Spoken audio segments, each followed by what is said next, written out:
जीव विज्ञान, जिसके अंतर्गत हम जीवों का अध्ययन करते हैं और इसकी खोज सबसे पहले लेमार्क एवं ट्रेविरनस नामक दो वैज्ञानिकों ने 1802 ईस्वी में किया था।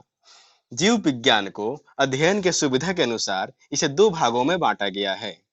पहला है वनस्पति विज्ञान, इसे इंग्लिश में हम लोग बोटनी कहते हैं, और सेकंड पार्ट है जंतु विज्ञान, जिसे हम लोग जूलॉजी कहते हैं।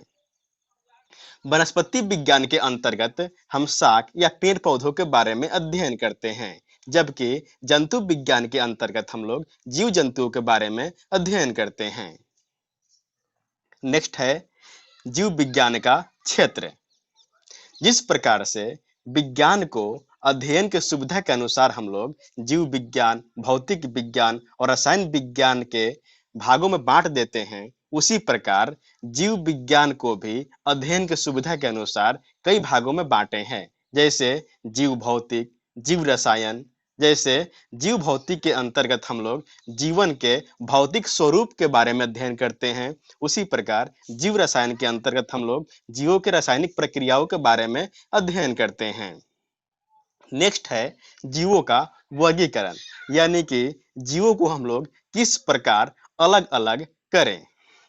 जैसे आकार के, यानी कि उसके आकार के या स्वरूप के अध्ययन के अनुसार उसको हम लोग अलग कर सकते हैं। आंतरिके, यानी उसके आंतरिक जो प्रकृति है उसके बारे में भी जानकर हम लोग उसको अलग कर सकते हैं। शरीर क्रिया विज्ञान, यानी जो शरीर का जो क्रियाकलाप है, यानी कि हर अंग का जो अलग अलग कार्य है उसके अनुसार भी हम लोग इसको अलग कर सकते हैं। नेक्स्ट है परिस्थितिके, यानी कुछ ऐसे भी जीव है जो गर्म क्षेत्र में रहते हैं, तो कुछ जीव ठंडे इलाकों या क्षेत्र में रहते हैं। इसके अनुसार भी हम लोग जीवों का वर्गीकरण कर सकते हैं। भ्रूण विज्ञान, यानी कि जीवों के जो गर्भधारण होता है वह गर्भधारण से लेकर नए जीव की उत्पत्ति तक के जो प्रक्रिया होता है, यानी कि अलग अलग जीवों में यह प्रक्रिया अलग अलग होता है, उसके अनुसार भी हम लोग इसको अलग कर सकते हैं। जीवाश्म विज्ञान, यानी कि जीवों के जो अवशेष होते हैं उसके माध्यम से भी हम लोग इसके वर्गीकरण का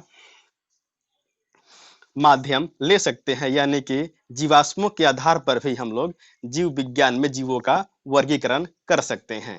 नेक्स्ट है अनुवांशिकी, यानी कि इसका जो पीढ़ी दर पीढ़ी जो जीव की जो उत्पत्ति होती है उसके आधार पर भी, यानी कि इसके पूर्वज कैसे थे और नए उसका उत्पत्ति कैसा है, इसके आधार पर भी हम लोग जीवों का वर्गीकरण करने में हमें सहायता मिलती है, या चाहे इसके अनुसार भी हम लोग करते हैं। आइए अब जानते हैं जीवों के विशेषताएं, यानी कि जीवों में कौन कौन सी ऐसी विशेषताएं है कि जिससे हम लोग जानते हैं कि हाँ ये सजीव है तो ये निर्जीव है। पहला है जीव द्रव्य, यानी जीव द्रव्य ही जीवन की मूल तत्व होती है, जिसके अंतर सभी जैविक क्रियाएं संपन्न होती है। जीवन का मूल तत्व होता है, उसी के अंदर जैविक क्रियाएं होती है, जनन होता है, पोषण होता है, श्वसन भी होता है और वृद्धि भी होता है, जिसमें हम लोग कोशिका विज्ञान में पढ़ लिए हैं। या चाहे उपापचय, यानी कि इसके अंतर्गत दो प्रक्रियाएं होती है, एक होता है उपचय और दूसरा होता है अपचय। यानी कि जो उपचय होता है, उपचय में हमें नया अंग का निर्माण होता है, यानी कि इसमें प्रोटीन के माध्यम से नए अंग का निर्माण होता है। जबकि अपचय में क्या होता है कि कार्बोहाइड्रेट से हमको प्रोटीन मिलता है, वह क्रिया अपचय कहलाती है, और जहां पर अंगों का निर्माण होता है वह उपचय अभिक्रिया कहलाता है। और ये दोनों का मिला स्वरूप ही उपापचय यानी कि मेटाबॉलिज्म अभिक्रिया कहलाता है। अगला है कोशिकीय संरचना के आधार पर भी हम लोग जीवों के बारे में जान सकते हैं। जैसे नेक्स्ट पोषर, यानी कोई भी जीव या तो वह स्वपोषर हो जैसे पेड़ पौधे, या परपोषी हो जैसे मानव, जानवर इत्यादि। नेक्स्ट है श्वसन, यानी जिसमें CO2 का निष्कासन और O2 यानी ऑक्सीजन का ग्रहण करता हो, यानी कि ऑक्सीजन लेना और CO2 यानी कार्बन डाइऑक्साइड छोड़ना, यानी कि श्वसन जिसके अंदर होता हो, वे सजीव होते हैं। अगला है वृद्धि, यानी बढ़ना, यानी कि जिसमें वृद्धि होता हो वे सजीव के अंतर्गत आते हैं। अगला है जनन, यानी अपने जैसे संतान का उत्पन्न करना। नेक्स्ट है गति। गति भी दो प्रकार का होता है।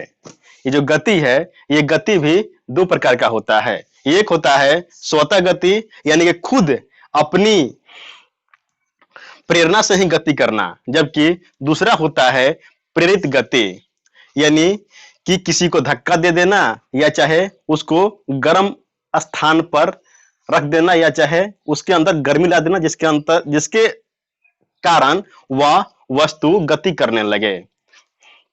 अगला पॉइंट है जीवन चक्र, यानी जिसमें जीवन चक्र होता हो, यानी जन्म होता हो, उसके बाद उसके अंदर वृद्धि होता हो यानी बढ़ता हो, उसके बाद प्रजनन होता हो यानी वो अपने जैसे संतान को उत्पन्न करता हो, और उसके बाद वो मृत्यु हो जाता हो यानी कि उसके बाद वो मर जाता हो। ये सभी अगर गतिविधियां होता है तो वो भी सजीव के अंतर्गत आता है, और ये सभी गतिविधियां पीढ़ी दर पीढ़ी चलती रहती है। उसके बाद है उत्सर्जन, यानी किसी खास पदार्थ का उसके शरीर से बाहर निकालना है, यानी जिसका जरूरत नहीं है शरीर के अंदर उसको बाहर निकाल देना ही उत्सर्जन कहलाता है। यानी जो अपशिष्ट पदार्थ होते हैं उसका बाहर निष्कासन करना ही उत्सर्जन कहलाता है।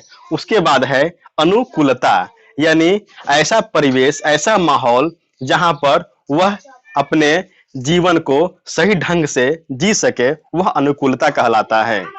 उसके बाद है जैव विविधता। जैव विविधता इसका मतलब ये होता है कि पृथ्वी पर असंख्य जीव जंतुओं की उपस्थिति है, यानी पृथ्वी पर जितने सारे जीव है इन सभी का उपस्थिति ही जैव विविधता कहलाता है।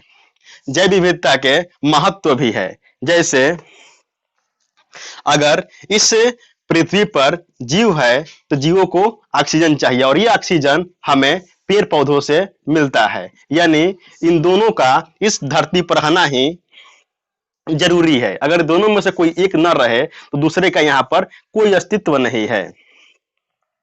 या जैसे मच्छर भी है, तो मच्छर को अगर मच्छर की संख्या अधिक बढ़ जाए तो क्या होगा, मलेरिया की प्रकोप आ जाएगा। इसके लिए यहाँ पर चमगादड़ या मेढक ये सब क्या करते हैं, मच्छरों को खाकर उसकी संख्या को कम कर देते हैं। अगला पॉइंट है जैव विविधता के क्षति होने के कारण, यानी क्या क्या कारक है जिसके कारण जैव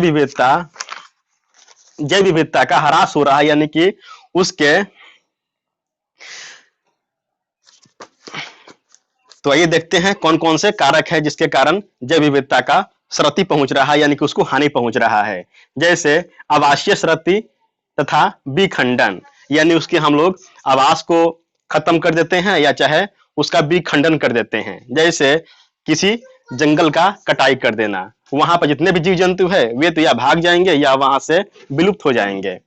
दूसरा है, इसके बाद मेरा नेक्स्ट पॉइंट है जैव विविधता का संरक्षण, यानी कि जैव विविधता का संरक्षण क्यों आवश्यक है। जैसे जो कलश का पौधा है वह मेघालय की जो खासी पहाड़ियां है वह खासी पहाड़ियों पर ही पाया जाता है। अगर वहां से उस पौधे को अगर खत्म कर दिया जाए यानी कि उसको विलुप्त कर दिया जाए तो ये किसी अन्य क्षेत्र में नहीं पाए जाते हैं, यानी कि ये इस पृथ्वी पर से विलुप्त हो जाएंगे।